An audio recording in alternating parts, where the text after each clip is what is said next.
Once upon a time, a remarkable event unfolded, a dream that materialized into reality. My sister-in-law, Mary, and I found ourselves on the receiving end of an extraordinary gift, a hopping sum of around $300 million and the stewardship of our very own company. The elation and astonishment we felt were beyond words. As we celebrated, the news of our windfall reached the ears of our colleagues. Mary, reveling in the moment, drew attention with her exuberance. Whispers circulated among the staff, attributing our newfound fortune to the benevolence of our Father. Mary, in her pride, asserted her preference for subtlety, declaring, "I don't make noise." The plot thickened when my husband was granted the ownership of the company and a substantial sum of $3 million. The revelation elicited laughter from one of the workers, leaving my older brother and his perplexed wife at a loss, while my brother, engrossed in a lawyer-provided document, appeared pallid and fearful. His wife's reaction to the contents of the paper was a scream. I am Lucy, 29 years old, entrenched in my father's business since my youth. Witnessing him build a company from scratch, I understood the struggles even during its modest beginnings. Despite my parents' aspirations for me to attend college and carve my own path, my heart was set on contributing to my father's company. Reflecting on this choice post-high school, Bob, a seasoned employee, imparted invaluable lessons, treating me as an equal rather than the boss's daughter. His mentorship equipped me with essential business knowledge. My brother Tom, 2 years my senior, pursued a college education geared towards business management, harboring aspirations to inherit the company and be its future leader. Tom's friends admired his future role, anticipating an easy life as the next boss. Questions arose about potential conflicts with his younger sister. Tom assured them of my disinterest in the finer things, depicting me as quietly working behind the scenes. Married to Mary, who reveled in extravagance, Tom indulged her desires, fostering the belief that such a lifestyle would elevate his chances of becoming the boss. However, Mary, upon encountering me at family gatherings, would mockingly remark on my lack of resemblance to the typical boss's daughter. Expressing my contentment with a simpler life, I asserted that material luxuries did not define my happiness. Mary, unable to comprehend my perspective, pitied me for seemingly lacking the ability to wisely manage wealth. My brother chimed in, echoing her sentiments. Acknowledging my ongoing learning curve in the company, I admitted to not having all the answers. My brother, however, criticized my lack of confidence, emphasizing the importance of projecting authority to gain respect. Undeterred, I acknowledged that within our family, only my father and I held authoritative roles in the company. Despite the criticism from my brother and Mary, my mother offered reassurance, acknowledging the positive impact of my contributions to the company. My father concurred, but my brother and Mary remained unmoved by our perspectives. They distanced themselves from us for over a month, clearly upset by our differences.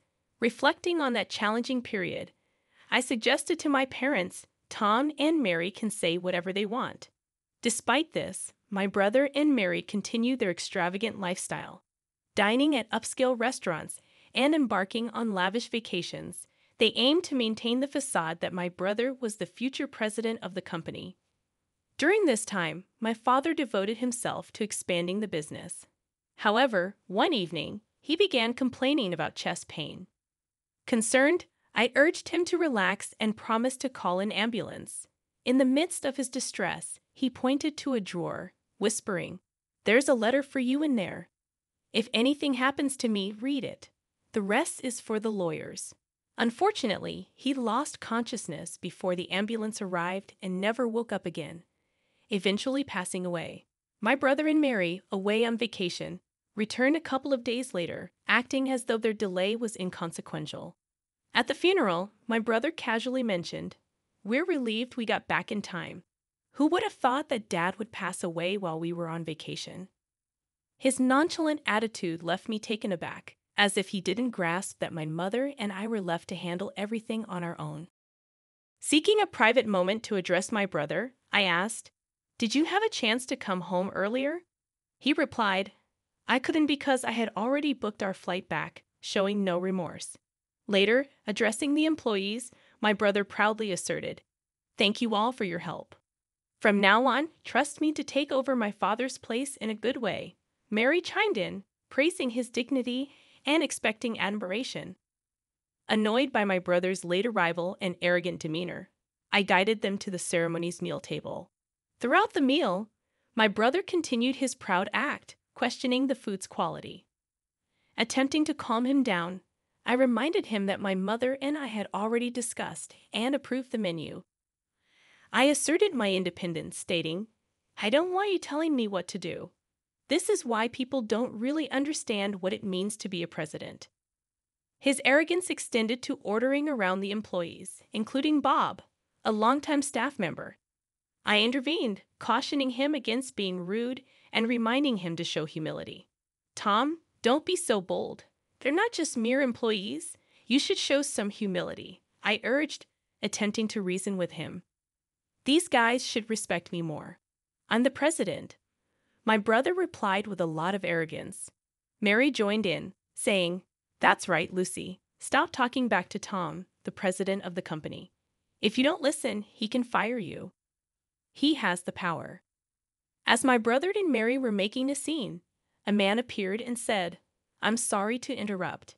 Your father asked me to take care of his inheritance." He was the lawyer my father had hired while he was still alive.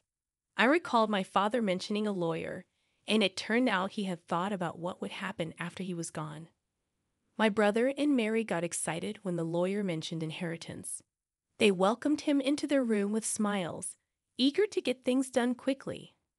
However, as the lawyer was talking, my brother started crying, saying, "Wasn't my father's inheritance worth $300 million?" Mary was thrilled to hear this and exclaimed, $300 million. That's so much money. Having a company with that much money is like a dream. When the employees heard this, they started whispering to each other. Mary proudly announced, "Everybody be quiet." This is the moment when the company and the $300 million passed to Tom. Hearing this, one employee couldn't stop laughing. My brother had gotten hold of the will and was reading it beside Mary, who seemed puzzled about what was happening. As he read, my brother's face turned pale. According to the will, the entire company was supposed to go to the oldest daughter, Lucy. He stared at the paper, shocked for a while, then started shouting, "This can't be true.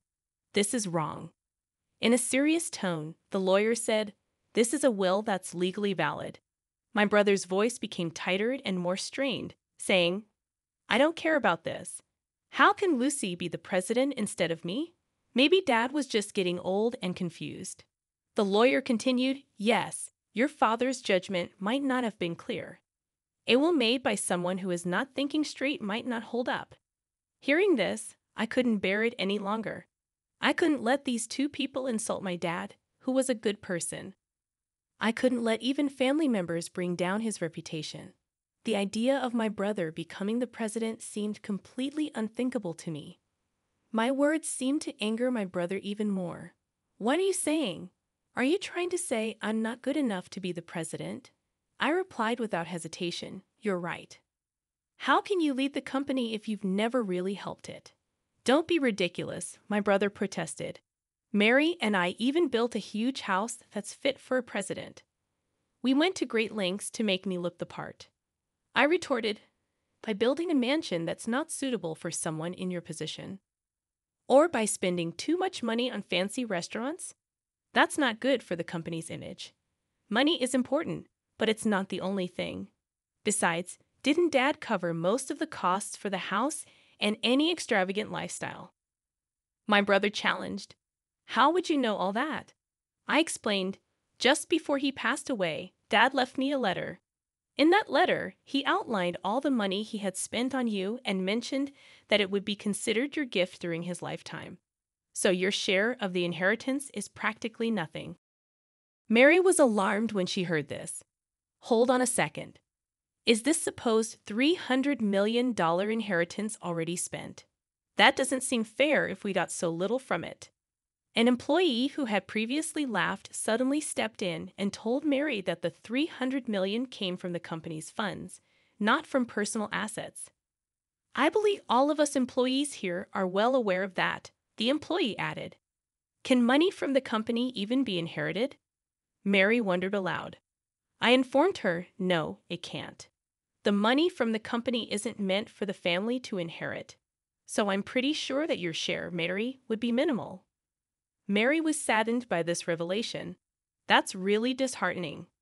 I was shocked by the inheritance amount too. Oh no, $300 million. Suddenly, my brother stood up as if he had a sudden realization and shouted at the employees.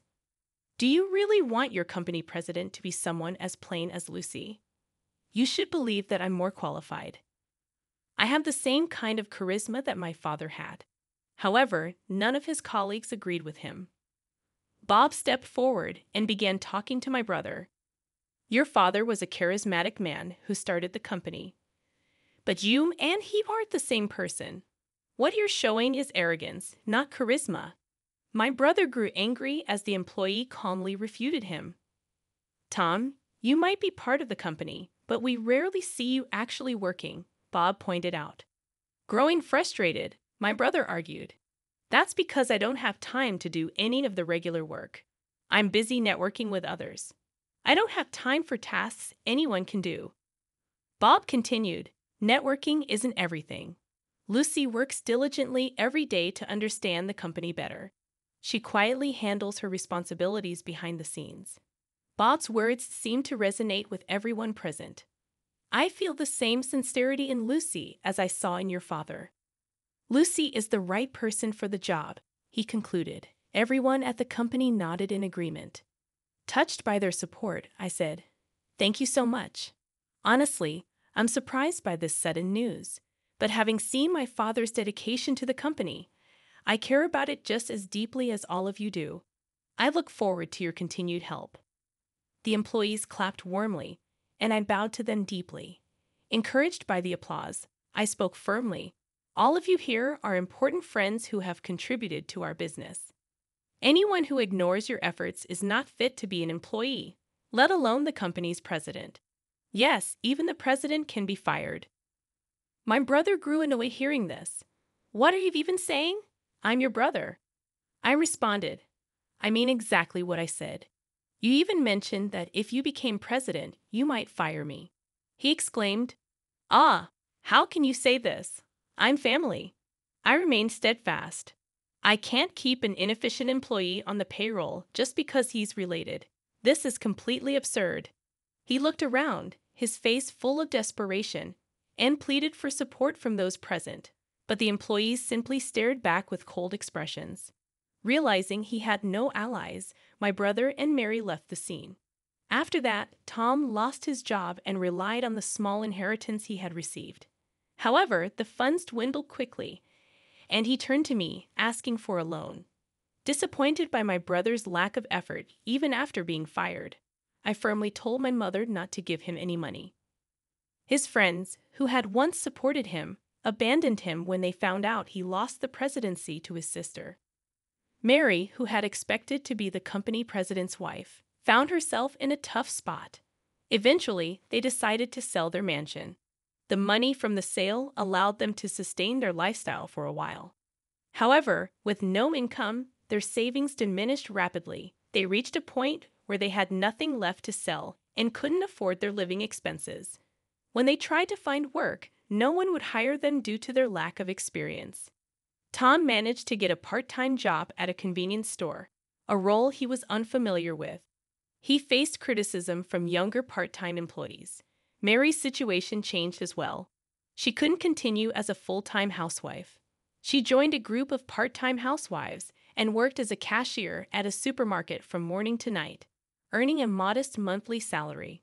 On the flip side, I applied what I learned from my behind-the-scenes work to help the company. Bob and the other employees collaborated with me, leading the company to steady growth. My brother's situation unintentionally strengthened the unity among the employees. I made a promise to keep working with my mother to expand the business. Our goal was to bring more happiness to my Father in heaven.